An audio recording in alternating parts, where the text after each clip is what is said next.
నార్మల్గా నా దగ్గరికి వచ్చే పెట్ ఓనర్స్ ఎట్లుంటారంటే గారాబం ఫుల్ చేస్తారండి పెట్స్ని. ఇది ఓకే, కానీ హ్యాండ్ ఫీడింగ్ అనేది అనమాట, ఇది వచ్చేసి చాలా డిసడ్వాంటేజ్ ఉంటుంది హ్యాండ్ ఫీడింగ్ వల్ల. దానికి కావాల్సిన దానికంటే ఎక్కువ ఫుడ్ పెడతారనమాట మీరు, యానిమల్ ఒబేస్ అయిపోతుంటుంది. రెండవది ఏంటంటే హ్యాండ్ ఫీడింగ్ ఒక రోజు చేస్తారు ఓకే, రెండో రోజు చేస్తారు, మూడో రోజు ఏమవుతుందంటే మీరు ఖచ్చితంగా దానికి హ్యాండ్ ఫీడింగ్ అనేది చేయాలి, లేకపోతే ఆ పెట్ అనేది తినదు. మీరు హ్యాండ్ ఫీడింగ్ ఖచ్చితంగా చేయాల్సి వస్తుంది.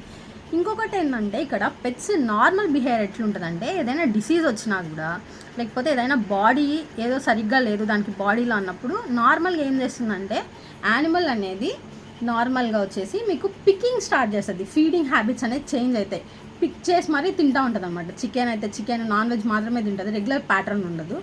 ఒకవేళ మీకు ఇట్లా కానీ ఏదైనా ఫీడింగ్ హ్యాబిట్స్లో చేంజ్ అనిపిస్తే మీరు వెళ్ళి ఫస్ట్ మీకు దగ్గరలో ఉండే వెటనరీని కన్సల్ట్ అవ్వండి, దానికి ఏదైనా ప్రాబ్లం ఉందని తెలుసుకోండి. లేదు అంటే అది ఓకే.